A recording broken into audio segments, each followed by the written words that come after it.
Professor Parks, and the rule today is there's no professors, there's no misters, there's no misses, it's just first names, so it's Miles kicking us off. Lovely. Thank you very much indeed. So thank you to the organisers, particularly thanks to Crohn's Colitis UK, but obviously all the other people who have put today together. It's a big effort, and we as a research community are certainly very appreciative of the efforts that have been made on our behalf and to make our studies better. Let me just see if I can...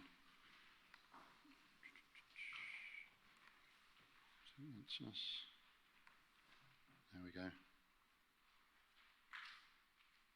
There we go. All right. So I'm a gastroenterologist. I do quite a lot of research as well. I've been quite involved in the world of inflammatory bowel disease genetics for the last 25 years or so. Many of you here in this room probably have participated in some of those studies that we've undertaken, and we're hugely grateful for that. We can't do research without the involvement of everybody, and particularly the patient community. So thank you for that. This is just going to give you a quick overview of the talk today. I'm not going to go through this in huge detail. It's partly a reminder for me as to the timelines and all the stuff that we've got to get through. As Phil mentioned earlier on, I think it was Phil, a particular focus on actually the questions that we want you to address. So keen to have your involvement, and please do raise any questions that you have about the sorts of things that we're interested in. I do just want to briefly give you an overview of the Inflammatory Bowel Disease Bioresource, just because that's the sort of substrate for which these questions are being asked around. But there are a number of other studies that will also hinge and hang off the IBD Bioresource, and which are going to benefit from the input that you can give us today.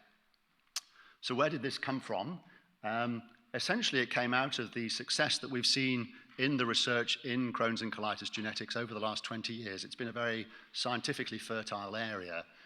And we've learned a lot about the sorts of mechanisms that underlie Crohn's disease and colitis. But as a research community, about 5 years ago, we recognized we were in danger of becoming sort of scientific stamp collectors if we weren't careful. These studies were scientifically very interesting, and they got us the sorts of high-impact publications that we as researchers need to allow us to get more funding and keep the hamster wheel turning, as it were. But again, we're all clinicians in the Inflammatory Bowel Disease Genetics Research Consortium, and we wanted to do something that was genuinely going to impact on our patient population. So we asked ourselves the questions: what resource do we need to put in place that will allow us to bring all of this full circle, to bring all this scientific advance full circle and back for the benefit of our patients that we look after in the clinic week in, week out? So it's true to say that the genetics advances, they allow us, hopefully, to get a better understanding of how the disease starts and what triggers it, and what factors influence how the disease progresses over time as well. The genetics give us some clues about that, but we need to be able to get back to patients and resample patients and survey and question patients as well.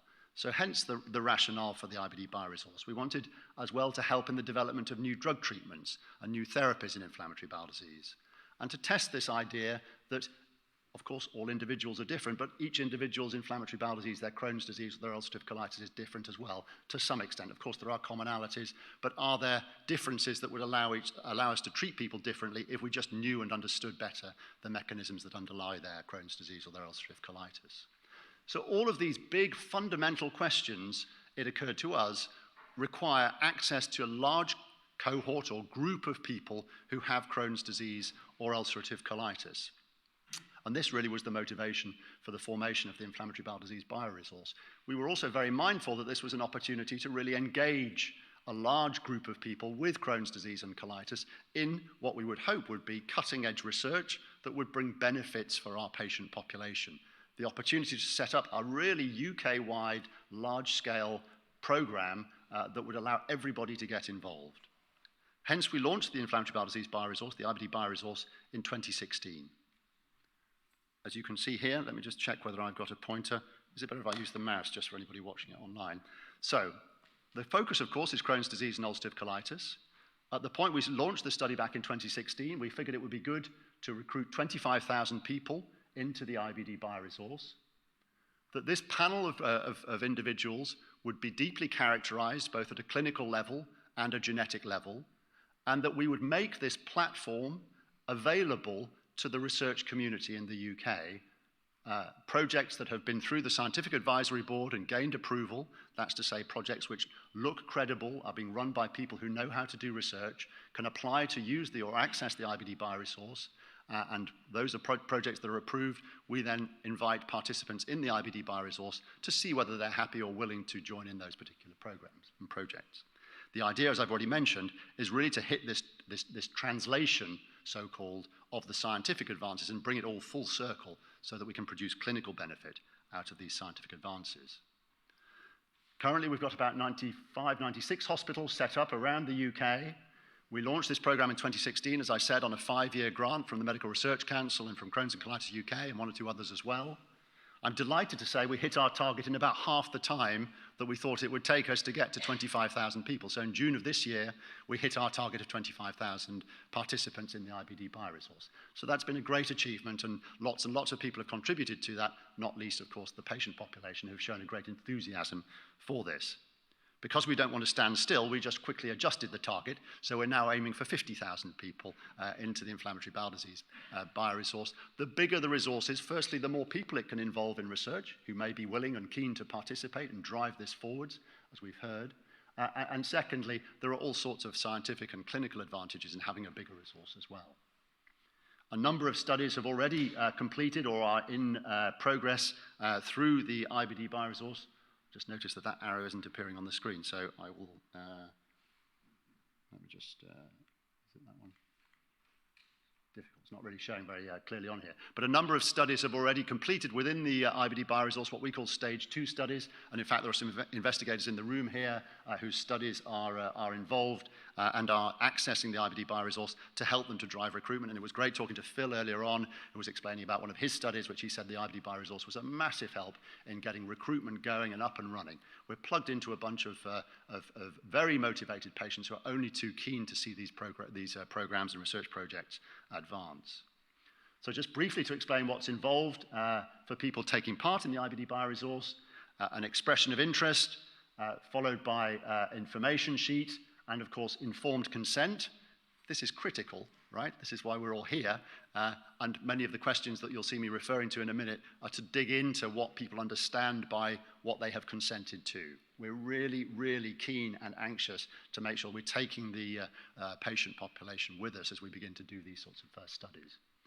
Patients fill in what we call a health and lifestyle questionnaire, which is just around things like smoking and family history and so on. We extract a lot of information from the clinical notes as well on a rather standardized pro forma. That's done by research nurses and clinicians in the hospitals where people are recruited in those 95 hospitals. We take a sample of blood and we undertake genetic analysis on all of the individuals who are participating, partly for the purposes of undergoing de novo research, but also to allow us to characterize people out there in research land. People often want to recall patients according to what particular genetic information they themselves carry. It's an important part of what we call stratification, in other words, dividing patients so that we can look at homogeneous, similar groups of people with similar genetic makeup, so that we're not getting confused by the variability in the genetic makeup that otherwise can confound these sorts of studies. We did start off with a patient panel to help guide the IBD Bioresource in its first incarnation, but it was a rather Cambridge-focused panel. And just to make the point, we're now looking for a rather broader representation UK-wide for a patient panel, actually not just for the IBD Bioresource, but for a number of other related programs as well, that will, I think, benefit from data of the type that I'm going to be discussing in a minute. So if people are interested or willing in helping with this patient panel, please just email us just to let us know who you are and the fact that you might be interested to help us and guide us as we go along. So this is the end of the description of the IBD Bioresource panel before we come on to the questions that we're going to ask. So just to say a big thank you to the people who have been so central to the IBD Bioresource. Letitia and Rasha are over here in the room. Put your hands up, guys. There we are. So Letitia and Rasha. Letitia is one of our coordinators. Rasha is our data scientist. But we've got a bunch of other people as well who have helped the coordination and the assembly of the IBD Bioresource. So huge thanks to them, of course. Okay, so moving on now to the questions that we want you guys to think about. I'm mindful as well that there are people at home who may be watching a live stream of this, so we're going to just discuss these questions. I'm going to run through what the questions are, give you an opportunity to then ask questions about the questions, and we're then going to give you an opportunity to fill in the live questionnaire, which Nicole has so craftily put together. I'm not very good on IT myself, but you will find, I hope, if you've got smartphones with you or laptops with you, that you'll be able to fill in those questions at the end. But please wait until we've had a chance just to run through what those questions are and the sort of context and the reasons why we're asking these questions. So these are phrases which have been plucked either from our patient information sheet or from the consent form that we use for the IBD Bioresource. I'm going to read through them here, and then we're going to dig into those in a little bit more detail in a moment. And these are phrases which are used and against which people are signing a consent form at the moment. I'll read them out in case they're not very clear from the back of the room. The Bioresource may access my medical and health-related records, analyze and store this information long-term, even in the event of my incapacity or death. I realize that clinicians will be surveyed to find out whether genetic information might prove useful to inform decisions regarding choice of treatment. In addition, the IBD team gives you the option for feedback in the rare event that you are found to have an increased risk of a genetic disease, which might be relevant for your future health. These are all particularly gritty and grainy questions. They might look rather simple questions at face value, but underneath them there are quite a lot of issues, and that's really why we want to get your input, just to make sure that we're getting the balance right as to the way that we've interpreted and what we think we're asking you, and make sure that that's also what you understood by what you're being asked here. Yes? Sure. Can we get back to your slide? Let's go back. Okay. This one. So should we just ask if there are any comments or questions? Well, I'm actually going to dig into each of these questions one at a time now, and then it's probably going to be the right time to discuss. And it probably makes more sense to take questions as we're dealing with those particular questions rather than sort of coming back to them in a minute. Okay. So thanks, Nikki. Yeah. So here we are. This is the first line, and I'm going to just give you the context of why we think this is relevant, and then we're going to ask you what you've understood. So this is the thing about may access my medical and health-related records, analyze and store this information long-term. And this has arisen, let me just give you a quick context for this. At the moment, we extract data from people's medical records, as you've seen the doctors filling out when you attend clinic. That's where we get essentially all of the information that goes into the IBD Bioresource. But as you may be aware, or you may not be aware, centrally there are a number of other records that are also assembled in the course of all of our healthcare throughout our lives, and which are assembled by the NHS, either at Public Health England or NHS Digital. So every time, for example, that you're admitted to hospital, a record is created and it's coded as to what the reason for your admission was, and what treatments you may have had, what surgeries you may have undergone during that hospital admission. This is just one example. There are others relating to if you develop any cancer, that is recorded on the cancer registry. There are prescribing databases out there as well. So there are lots and lots of different databases. It was brought into sharp focus. We had thought that by specifying may access my medical and health-related records, that we had got consent for us to, for example, access the cancer registry. And that's relevant. You may be aware of a condition called lymphoma. It's a tumor that can affect the bone marrow. And the risk of lymphoma, it is now becoming increasingly clear, is slightly increased by some of the treatments that we use in inflammatory bowel disease, particularly drug treatments like azathioprine, to some extent by things like infliximab as well. We were interested, because we now have 25,000 people in the Bioresource, to understand how many of our participants might have developed lymphoma, so that we could better understand what the risk factors might need to be considered, and better understand as well the biology as to what underlies lymphoma. Can we identify particular genetic risk factors? Are there other things that we should be identifying? And with so many people in the Bioresource, we actually have potentially a big enough group of people who have developed lymphoma with inflammatory bowel disease to begin to make sense of this. We thought it would be obvious then to go to the cancer registry and say, can you tell us who, if we give you a list of anonymised or NHS numbers, can you tell us which of these people have developed lymphoma? Our data sheet gathers some of this, but we're mindful that no extracted data is ever perfect. And the response we got from NHS England is, have you specified on your consent form that you're going to ask for this data from this registry? And we haven't. And so one of the things that we agreed with Public Health England was that we would take this back to a group like this to get your sense as to whether you think we need to have that level of granularity. for us to then extract that data. Do you think it's important that we've told you that we're going to go to the cancer registry to extract information about lymphoma, or do you feel comfortable that having consented to access to your medical and health-related records, that allows us to do that without having specified those individual things? Because as you can imagine, as time rumbles on, a lot of questions pop up that we now realize we can address, but if we've not put that up front, we can't actually address it. It's a sort of a bit of a block to being able to do research. So it'd be really helpful to get your thoughts about that. Can we just bounce that around the room? Because I think that's the sort of starting point for this particular question. We'll come on to some of these other issues in a moment. Thoughts? Yeah, brilliant. Hi, I've already answered this online, and I would give my, yes, yes, yes to everything, because I think if you're asking, can you access my medical health records, then yeah, whatever it is. But what is interesting is your comments about the back registries. I didn't know. I've been in that hospital a lot, not with my Crohn's, but with other things over the years. I didn't even know all those registries existed. Yes. But having said that, one or two things I know is that when I've been discharged from hospital and things, the paperwork that you get with it sometimes is not quite correct. I've had letters from consultants that say this issue with their knee, well, it wasn't, it was my hand. Yes, yes.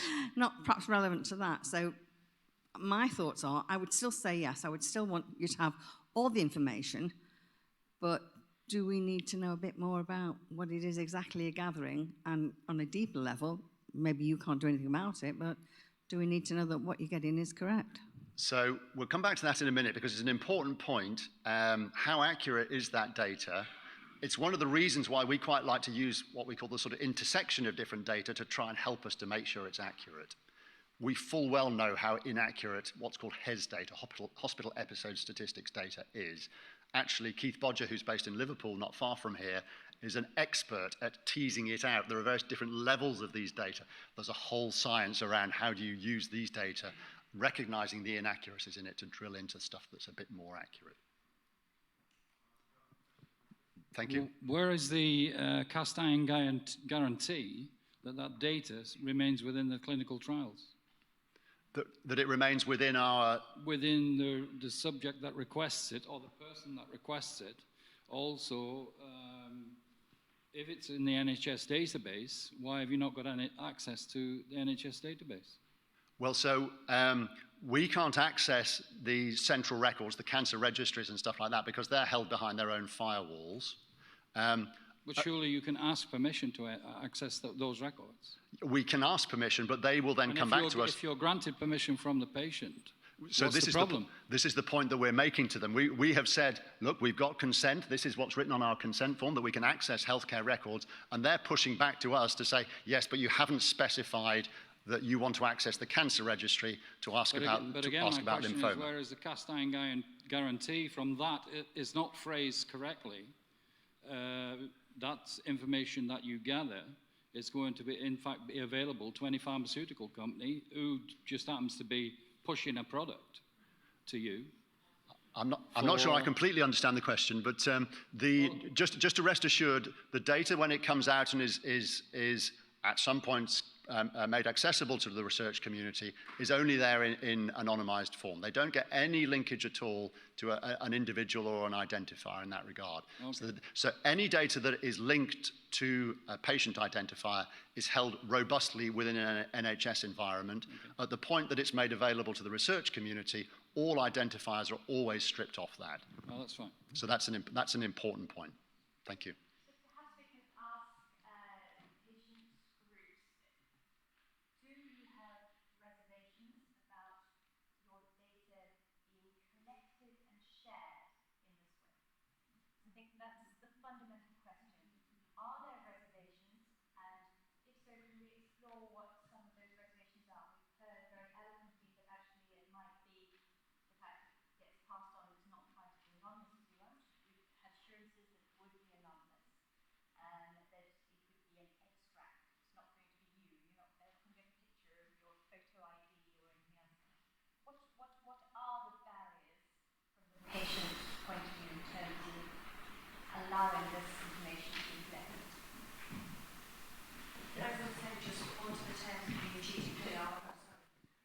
under the terms of the GDPR regulations, you are actually, you know, sort of restricted under what you can and cannot declare. And you're quite rightly saying that everything will be anonymised. So I don't have any reservations at all about what information you're providing, because obviously it's not me that's going to be held to account if my information gets put in the public domain, which I'm quite clear that. Yes, indeed, and everybody is now increasingly aware of the legal responsibilities that they have, that if they do something that's demonstrably outside the terms of what they've been given permission to do, they are breaking the law, and they better be very careful.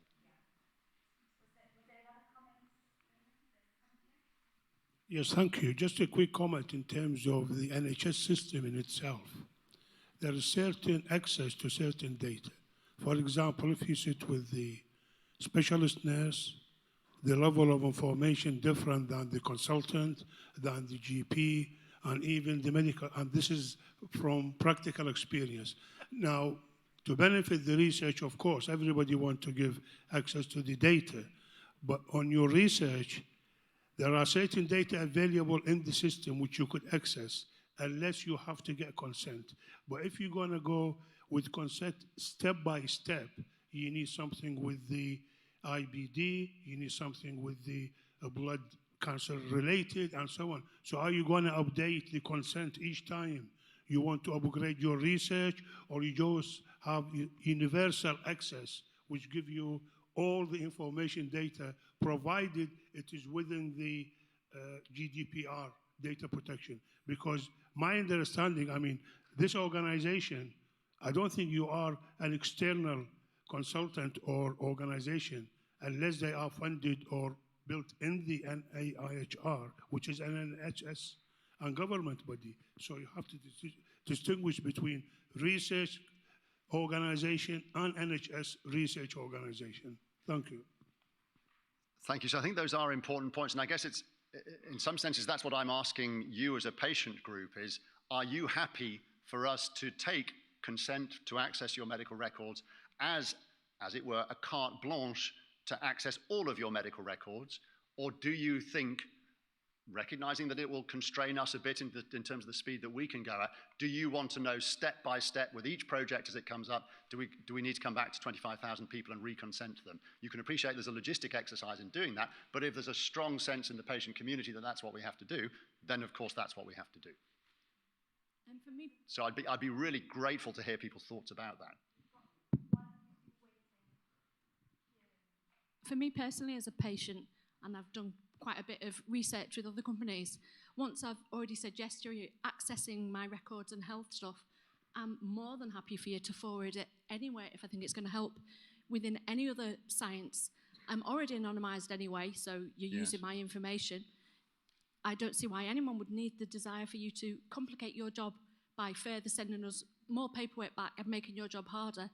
As a patient, I'd personally like it for it to be much easier for you. And once you've got our agreement with our medical records, move forward with it. I think it should be kept simple as a patient.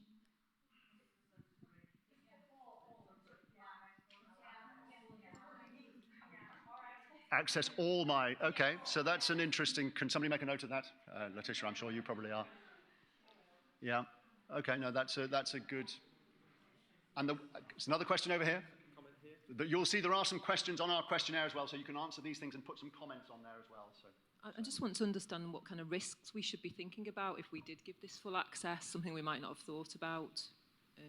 I don't quite understand. Are you concerned about the risks of data breaches or these sorts of things? What should we be thinking about? What's the worst case? What so I asked exposing ourselves Mark to? Avery, who sat here in the corner with whom I'm doing some projects relating to data at the moment, exactly this question this morning, because I was hoping that somebody was going to ask this. You know, we hear all the time on the news, the BA thing has been broken into, this bank's, you know, credit card details, etc.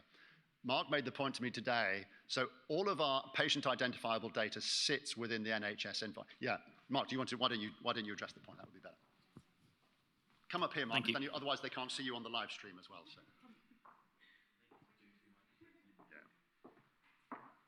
Hello everyone, wasn't expecting this. Okay, so I mean there are of course instances across the NHS, if you like, where there are small data breaches. Things get reported and dealt with by all NHS organisations individually. This is relating to doctors leaving somebody's hospital notes on the train or what have you. These are the sorts of things you're talking about. Yes, exactly, or a CD with some information being left on it or whatever.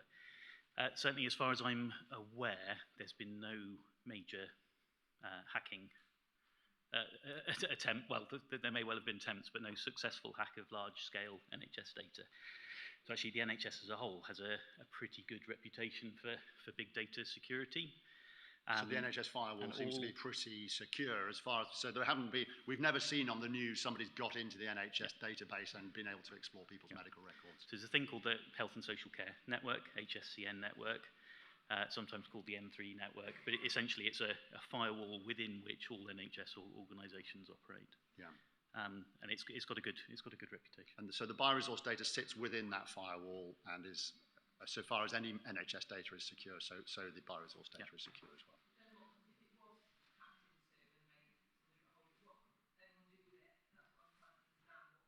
Well, I suppose, I mean, that would be no different to anybody being able to hack into your medical records as they already exist, whether or not they're part of the IBD Bioresource research record. So I don't think there's a particular distinction to be made there. If they get inside that firewall, they can access the population's health records regardless of whether or not you're in the IBD Bioresource. So please God, that never happens.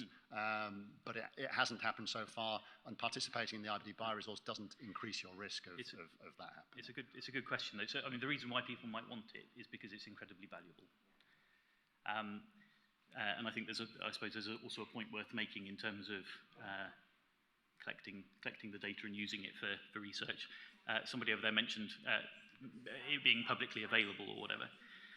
So it's worth making the point that whilst consent is being given for health records to be accessed and collated and managed by the bioresource on your collective behalf, if you like, that doesn't mean it's open season for anybody to look at it. There is a request process and only approved studies and only the data that is needed to answer the question that's being asked in that approved study is what's released. And they can only use it to address the question for which they've been given approval. They can't then use that same data to say, oh, well, we're quite interested in this, so we'll just do that anyway. They can't do that. If they do that, they're in breach of data law, and so all the problems then.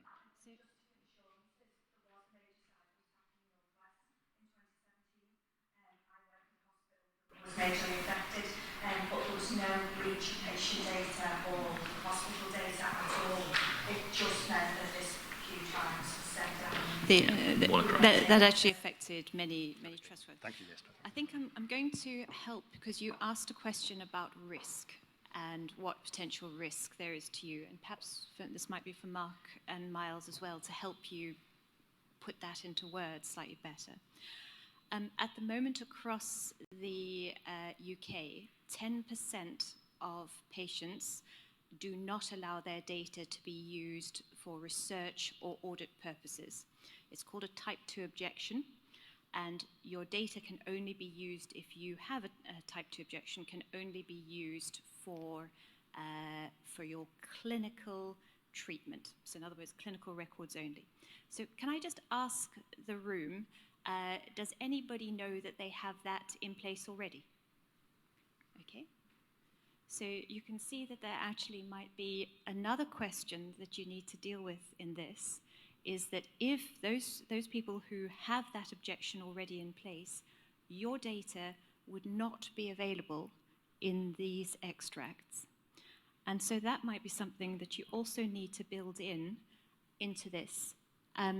I guess if the objection is already in place, would you potentially still consent to be part of a research study and override it for just this reason or not? And again, is that something that people feel should be built in? Would you not want to be part of research simply because you had a limitation on your data sharing? So it's absolutely the case that people who don't feel comfortable with what we've been discussing and don't want their data to be used in the sorts of initiatives we've been talking about should not participate in the IBD Bioresource. And there's absolutely no obligation for people to do this. People should do it if they're comfortable with it, but not do it if they're not comfortable with it. I guess my question is that if they had that in place already, and of course it backdates, would you still want to include that in this information?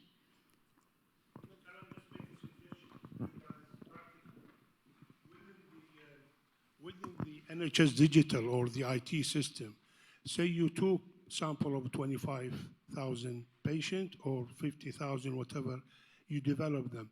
Can you put them in a sort of a secure database within the NHS, which you have maybe 2, 3 level of password and access to it? And that will make it even more secure. I'm not quite specialized, but I worked in the past on a secure system.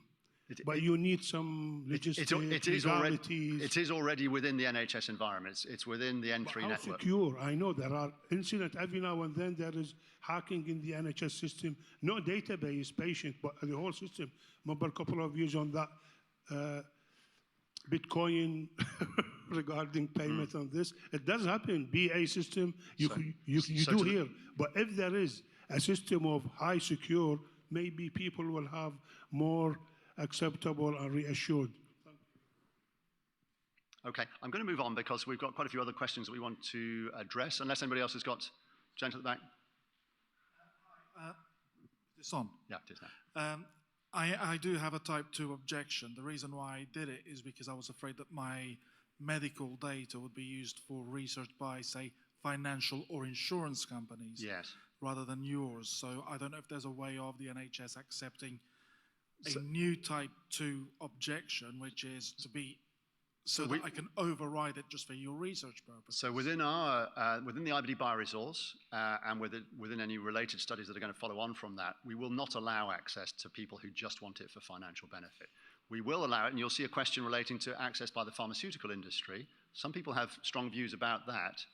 My own personal view is, of course, patient populations and groups are like it or loathe it, somewhat reliant on R&D within the pharmaceutical industry to improve the treatments that there are available. And so there's a balance to be struck there between the desire to do things for the greater good and for the profit motive. And you can argue as to where the benefits of that sit. With regards to research, you know, whether it's academic or medical or pharmaceutical companies, I actually don't care about my data being out there, and I don't even care about it being anonymized. What I would care about is it being used by financial institutions in order to screen me out from insurance products. I agree with that, and we're absolutely clear that none of our data can ever go anywhere near those people. Unless it is for the benefit of the patient population, we won't allow people to access it. And just to be clear about the pharmaceutical thing as well, any charges that are levied on the pharma industry to access this, as Marco said, very valuable resource, the funds from that will all come back into IBD research. And so nobody's making a profit out of what's going on here. The strict remit and goal is to improve research in IBD, and any profits, in inverted commas, that come out of that will go straight back into IBD research. And if it reassures anybody, with regards to hacking, there's a website where you can check if you've been hacked in the past or been a victim of it in the past, which is I've been pawned. Just Google that. Okay. And I've just done on myself, and I've been pawned 17 times in the past. So my data's already out there. Okay.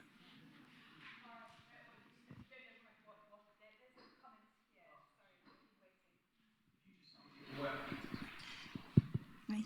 In terms of the original issue, I believe that as long as you make it clear that you may in future use that information and access that information, then I don't think many people would have an issue with that. But I think it would need clarifying that this information does exist, because even from my own point of view, I work in a hospital and I wasn't aware of this deeper level of information being kept. On our information sheets, we maybe need to spell out that, you know, the types of resources that there are and which can be accessed, so that people are aware of that. Do you want to make a note of that, Letitia, if that's okay? I'm going to keep going because we've got still a few things to get through, and I'm mindful that time is ticking on. How much time have we got, by the way, just so that I know? How much longer?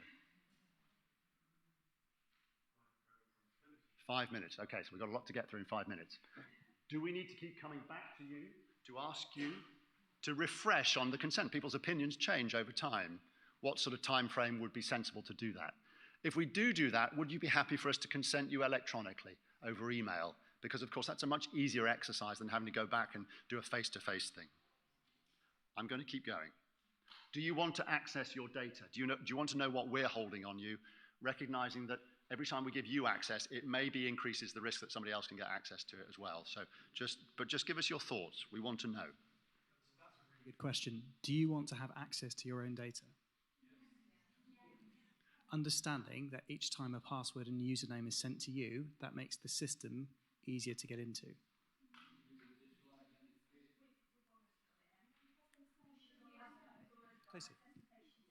So that's fine. That's really Feed it back on the questionnaire, because you're going to be asked about this on the questionnaire. So please, and if there's nowhere obvious to put that comment, just stick it on somewhere in the comment section. Okay. This relates to the fact that increasingly, actually, some of this genetics knowledge can be used to help us to make our treatment or choice of a particular treatment in a particular individual safer. The data is being generated in a research environment, and so there's a little bit of a firewall between using that data in the clinical arena.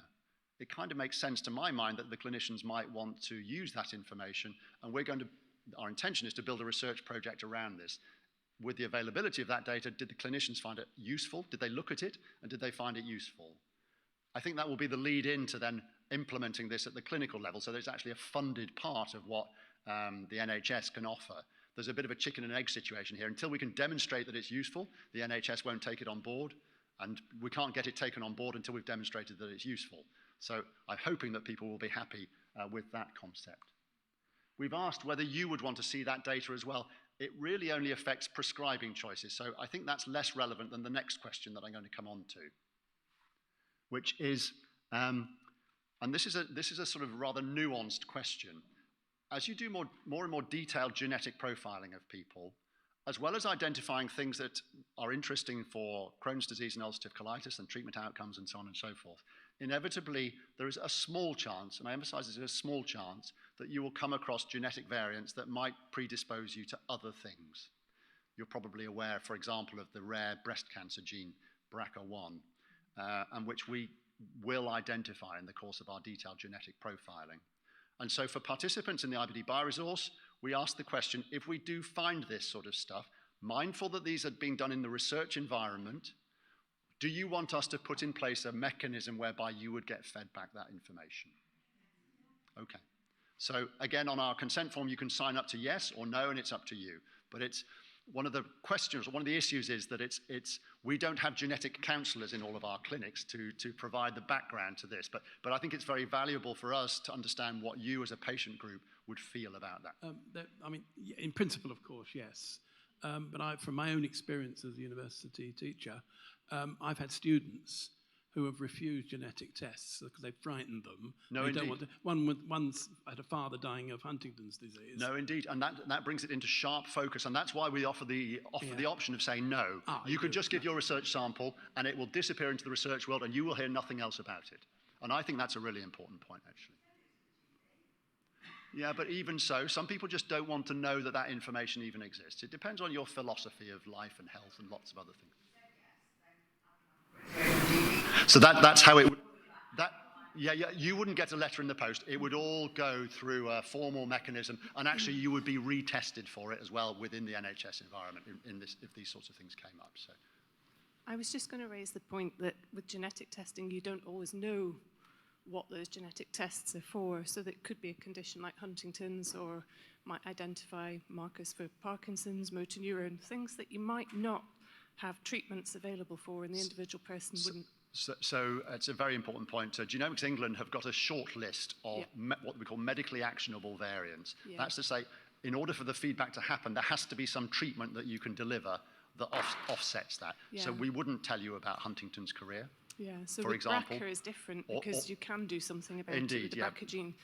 Handing that information to your GP then to handle. Don't worry, it would happen through a very regulated genetics clinic, standard genetics clinic way if this issue arises. So it's not going to be done in a way that is, not recognizing the complexities of the issues that there are involved in this sort of thing. Thank you.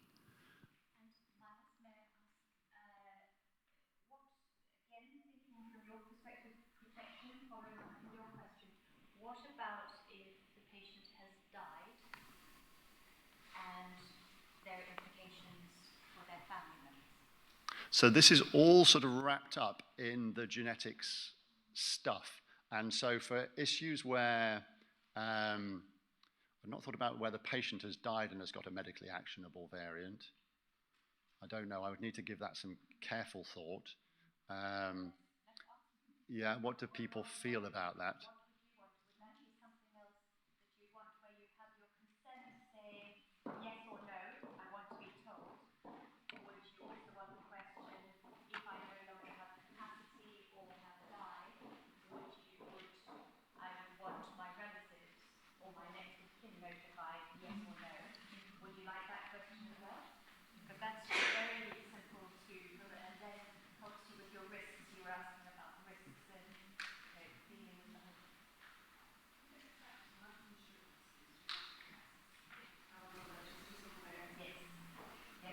These are not counted as genetics tests in the context of life insurance. This is done in a research environment. So.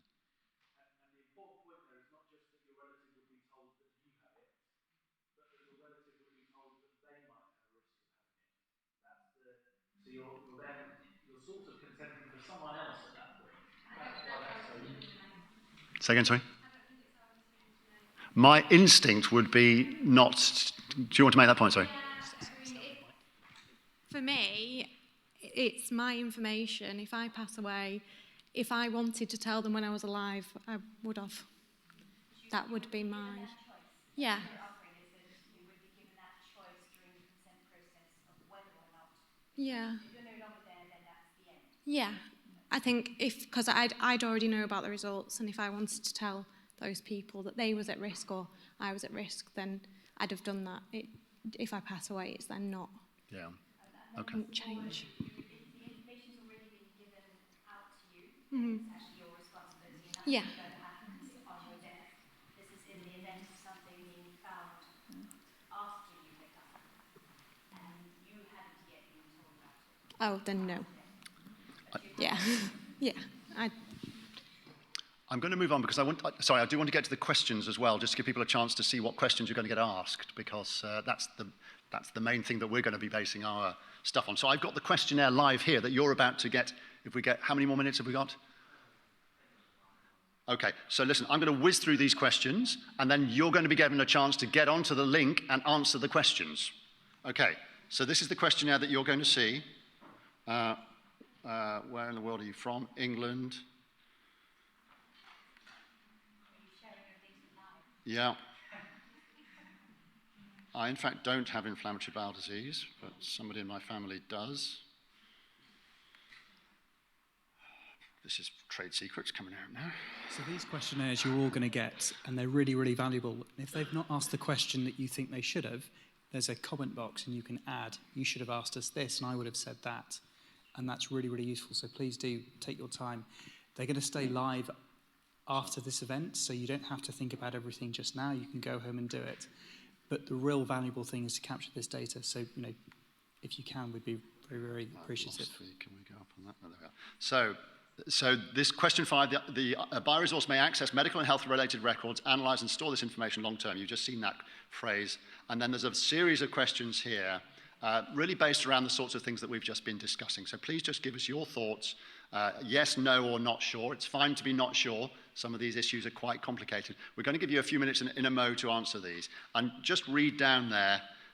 We drill into this question about which bits of the medical record should we be allowed to go at? Should there be a time limit? Are you okay with the idea that we make these data available to the pharma industry? And there's the box for comments. So feel free to put some comments in there. This is the question about whether you're happy for clinicians to be using that information as the substrate for a research project. Comments there as well. And then this is the thing around rare diseases. And again, we're asking this question. We don't know what a lot of the gene variants that increase your risk of Crohn's and colitis actually do at the moment, but we're very mindful that if you've participated in a research project around that, you might want to know about them anyway. It's sort of slightly interesting, a bit geeky, but these things may become relevant in due course, and we fully recognize, I would want to know what I had and what I didn't have. So if you want that information, please let us know. We're interested in actually, again, putting a research project around this. Do people find that information interesting or useful? And that's part of what we're going to do. And then at the end of it, you hit the submit button, and that will then send your data into us. Good. So how do they find the... Oh, okay, yeah, good point. Thank you. That's an important point for those who are not yet on the thing. So the link is about to appear for you live in front of your eyes. So that's the link. www.bit.ly/IBD Bioresource, all one word. Can we give people a few minutes just to address that? And then you can come back to this later on if you've not got a phone or a laptop. Or there are 1 or 2 laptops in the room as well that people can access if they want to do it now. Is it in your pack? Is the address in the pack or not? No, we should have done that. So we're giving people a week to answer it. Yeah, okay. No, you've got a week to answer it. So Helen is brandishing a computer.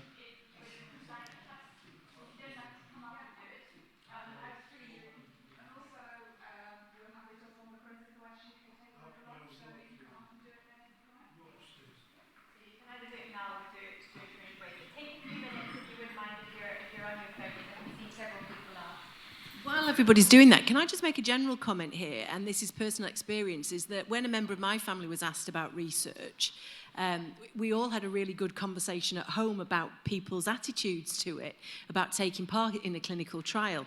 And this is a bit like organ donation. I think that the more we look at this and all the complexities of what we feel about it, when you're sat at home and you have the opportunity to talk with your family. So my mother was involved in a clinical trial, and some of her friends said, oh God, no, don't be a guinea pig. Don't do that, sort of thing.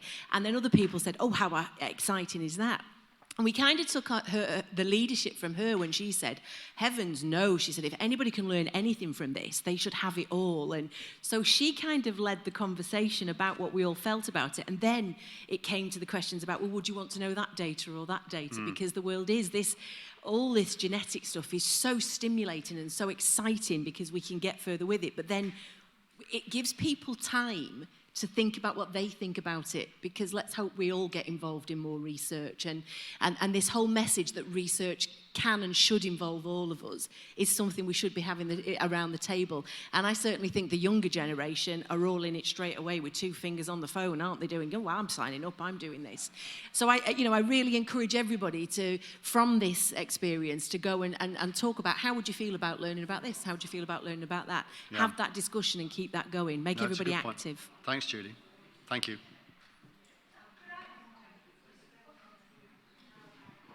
I think it's absolutely fascinating what you're doing. I think it's really great. But for me, one of the key issues here is you're an intermediary. You're making choices about how the data you are collecting will be used for specific research projects. So that patient panel is key to the democratic ownership of this resource. And it's not just having it, it's what their role is. So I would make a suggestion that you develop a very explicit public term of reference for that panel before you ask people to express interest, so they can see how much influence the panel will have, but also that you adopt the NIHR standards for public involvement in research. That's a good and idea. You apply them across all of the research projects that you agree. Yeah. So you expect the projects that are accessing this data to be performing the highest possible quality of public involvement. Thank you for that. It is an NIHR, the bioresource is an NIHR thing, so I'm sure we'll be bound by it, but it's an important point for us to go and look that up. And yes, okay.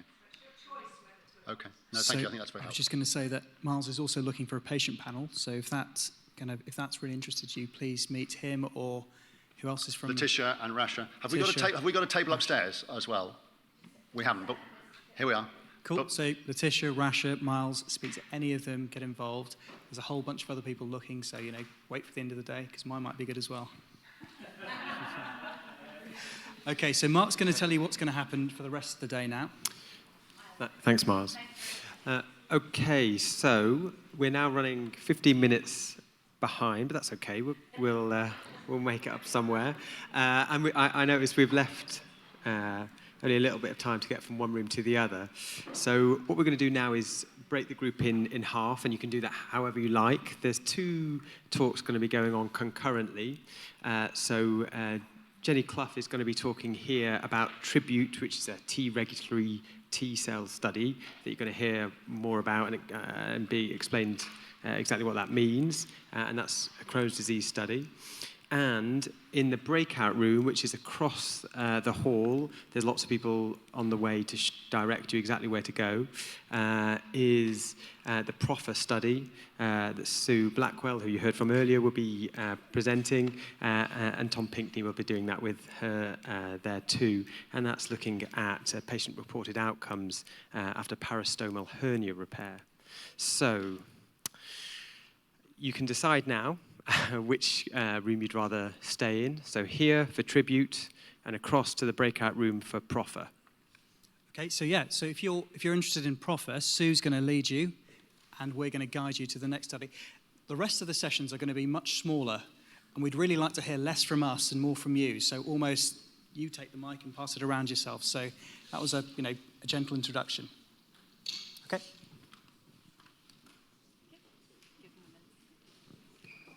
You stay here. I'll stay here, just because, well, unless you... No, I'll go to PROFA.